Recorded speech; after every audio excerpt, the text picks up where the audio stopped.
रात के 2:31 थे। जगह इल्फोर्ड, ईस्ट लंदन।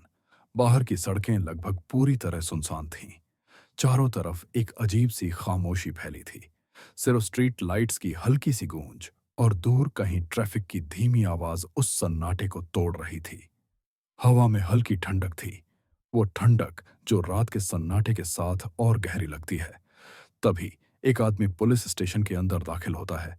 वो अकेला है, ना जल्दी में ना डर में, बस जैसे रोजमर्रा की तरह चलकर अंदर आया हो। और सबसे अजीब बात, वो खाते हुए अंदर आया था। उसके एक हाथ में सफेद बैग था और दूसरे हाथ में खाने की एक ट्रे। नूडल्स से उठती भाप उसके चेहरे के पास घूमती हुई ऊपर हवा में गायब हो रही थी। डेस्क पर बैठा पुलिस अफसर हैरान होकर उसकी तरफ देखता है। उस आदमी के चेहरे पर कोई डर नहीं, कोई घबराहट नहीं, बस एक अजीब सी शांति थी। वो ट्रे को काउंटर पर रखता है और बहुत ही ठंडे, लगभग लापरवाह लहजे में कहता है, मैंने सबसे बुरा काम किया है।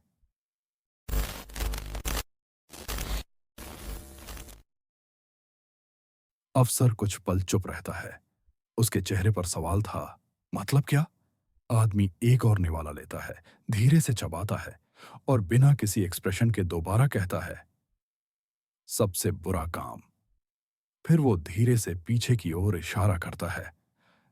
मेरे पीछे एक और है, पीछे। पुलिस ऑफिसर की आंखें फैल जाती हैं। वो धीरे से उठता है, जैसे उसे यकीन ही ना हो कि उसने सही सुना है या नहीं। कमरे का माहौल अचानक भारी हो जाता है। घड़ी की टिक टिक भी अब साफ सुनाई देने लगती है। लेकिन उस वक्त किसी को अंदाजा नहीं था कि उस आदमी ने जो कहा, वो उनकी पूरी रात, बल्कि पूरी जिंदगी बदल देने वाला था। पिछली रात वही आदमी किसी आम इंसान की तरह दिख रहा था, करीब 37 या 38 साल की उम्र, काला जैकेट जिसके सीने पर 2 सफेद पट्टियां थीं। वो ग्रेट बैडो की एक शांत गली में चल रहा था।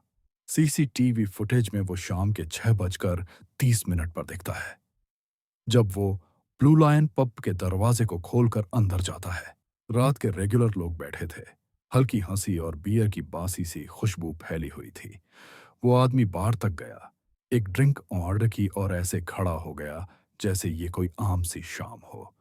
उसमें कुछ भी ऐसा नहीं था जो किसी का ध्यान खींचे। थोड़ा बात की, एक बार मुस्कुराया और अपनी ड्रिंक खत्म की। लेकिन उस पब में मौजूद किसी को भी अंदाजा नहीं था कि कुछ मील दूर कुछ भयानक पहले ही हो चुका था।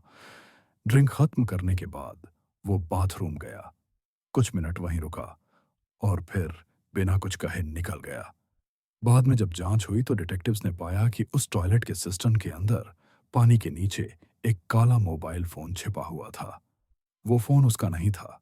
वो पब से निकलकर टैक्सी में बैठा, चेल्मसफर्ड पहुंचा, अपनी दादी के घर। दरवाजा खटखटाया, कुछ मिनट उनसे बातें की, बिल्कुल शांत और सभ्य लहजे में, और फिर चला गया। फिर वो गया एक मसाज पार्लर की ओर जो बंद था। वो बाहर खड़ा रहा, सड़क की नारंगी लाइट के नीचे, दोनों हाथ पॉकेट में डालकर। थोड़ी देर बाद उसने एक और टैक्सी बुलवाई, इस बार रोमफord की ओर। वहां एक दूसरे मसाज पार्लर में पहुंचा, लेकिन वहां भी ज्यादा देर नहीं रुका। उसने रास्ते में चुबुक खाना लिया, चाइनीज टेकअवे, चिकन चौमेन और स्प्रिंग रोल। कैशियर को भी वो आदमी याद रहा, शांत नरम लहजा, नकद पैसे दिए और जरा भी जल्दी में नहीं था। फिर उसने वो किया जिसकी किसी ने उम्मीद नहीं की थी। वो एक और टैक्सी में बैठा और ड्राइवर से बोला, इल्फर्ड पुलिस स्टेशन। ड्राइवर को लगा शायद उसने गलत सुना, लेकिन उस आदमी ने दोबारा कहा, पुलिस स्टेशन। जब वो पहुंचे तो आदमी ने शांति से थैंक यू कहा, अपना खाना हाथ में लिया और थाने के गेट की तरफ चल पड़ा। उसके चेहरे पर कोई जज्बात नहीं थे, ना डर ना गुस्सा, बस खाली सा भाव। और फिर जो हुआ वो अगले दिन हर न्यूज़ चैनल की हेडलाइन बन गया। एक आदमी जो खाना खाते खाते पुलिस को बता रहा था कि उसने कुछ बहुत भयानक किया है, लेकिन वो पल जो सबको हिला गया, असल में उसकी कहानी की शुरुआत नहीं थी। उसकी कहानी की शुरुआत तो कई घंटे पहले से हुई थी, एक बहुत शांत गली, ग्रेट बैडोइर में, जब एक औरत उसके घर के दरवाजे से अंदर गई, सोचकर कि बस थोड़ी सी बातचीत करनी है।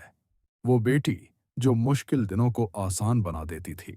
सालों से एलिस ग्रेट बेडो में रहती थी, चेल्म्सफोर्ड के पास, एक छोटा और शांत इलाका जहां लोग अक्सर कहते हैं, यहां तो ऐसा कुछ कभी नहीं होता। एलिस का रिश्ता एक ऐसे आदमी से था जिसे वो जब से छोटी थी जानती थी। शुरू में लगा जैसे ये प्यार हमेशा चलेगा। दोनों ने एक घर, एक रूटीन और जिम्मेदारियां साझा की।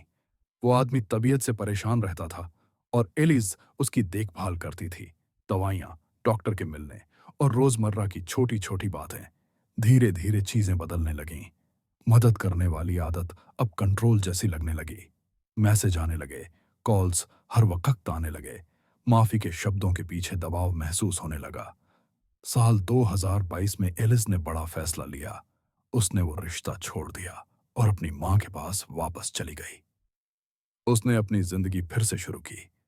दोस्तों ने कहा कि अब वो हल्की सी लगने लगी थी, फिर से हंसने लगी थी।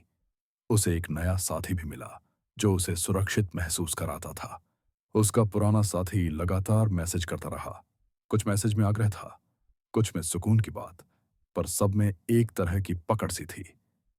फिर एक दिन मैसेज आया, आ जाओ, मेरे पास तुम्हारे लिए जन्मदिन का तोहफा है। इसी से होना चाहिए एक सुलह का मौका, बात कर लें और सब साफ कर लें। ये संदेश साधारण और सुरक्षित लगा, पर एलिस को यह नहीं पता था कि वो मुलाकात उसकी आखिरी मुलाकात बन जाएगी। 25 अप्रैल की दोपहर करीब 4 बजे से थोड़ा पहले एलिस अपनी मां के घर से निकली। कोट पहने, कंधे पर हैंडबैग टांगे और चलते चलते अपने फोन को चेक करती हुई सीसीटीवी में वो तेज कदमों से जाती दिखी जैसे किसी मुलाकात की जल्दी हो। 4:42 पर उसने अपने नए बॉयफ्रेंड को मैसेज किया, यू ओके बेब?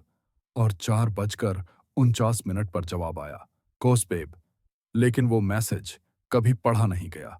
उन 7 मिनटों में क्या हुआ, कोई नहीं जानता। सीसीटीवी खामोश था, लेकिन फोरेंसिक ने बाद में सब जोड़ा। खामोशी से, लाल डीएनए से और एक कमरे से जो बिना कुछ कहे सब कह गया। सुबह करीब 5 बजे पुलिस वहां पहुंची। दरवाजा बंद था। जब तोड़ा गया, सामने एक छोटी सी चादर, उसके नीचे हैंडबैग, एक कोट और उनके नीचे एलिस थी, ठंडी, शांत। पास ही एक फोल्ड किया हुआ लेटर पड़ा था, मैं खुश हूं, जिंदगी फिर से शुरू हो गई है।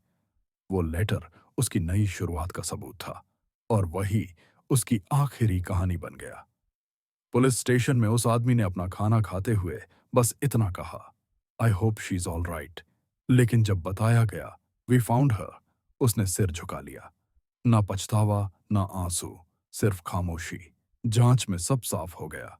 उसने एलिस को घर बुलाया, उसका नया रिश्ता देखा और जलन के एक पल में सब खत्म कर दिया। उसके जिस्म पर गंभीर चोटें थीं और बाद में मेडिकल जांच से पता चला कि ये चोटें सर पर बार बार मारने और गला घोंटने की वजह से हुई थीं और तब तक दबाता रहा जब तक उसकी सांसें दम न तोड़ गईं। 70 से ज्यादा चोटें मिलीं। एक तरफ की लड़ाई थी, एलिस ने बस बचने की कोशिश की थी। कोर्ट में जज ने कहा, तुमने उसे इसलिए मारा क्योंकि वो आगे बढ़ रही थी। 16 साल 50 दिन की सजा सुनाई गई। लेकिन एलिस की मां ने कहा, वो सिर्फ मेरी बेटी नहीं, मेरी सबसे अच्छी दोस्त थी। उसके बच्चों ने लिखा, मां को सिर्फ इसलिए मारा गया क्योंकि वो नई जिंदगी चाहती थी। आज भी ग्रेट बेडो के उस घर के बाहर लोग फूल रखते हैं, कार्ड लिखे होते हैं, for Alice we remember you. Alice की कहानी सिर्फ उस एक रात की नहीं थी, वो सालों की कंट्रोल, डर और जलन की कहानी थी। लेकिन उसने हिम्मत दिखाई, वो निकली, प्यार किया, नई जिंदगी शुरू की और इसी वजह से उसकी कहानी और भी दर्दनाक लगती है। अगर कभी तुम्हें लगे कि कोई तुम्हें कंट्रोल कर रहा है या तुम्हें डर लगता है, तो प्लीज मदद मांगो। प्यार कभी कंट्रोल नहीं होता और खामोशी तुम्हें सुरक्षित नहीं रखती। एलिस एक मां थी, एक दोस्त थी, एक रोशनी थी। वो सिर्फ शांति चाहती थी और शायद आज भी कहीं उसकी आवाज जिंदा है।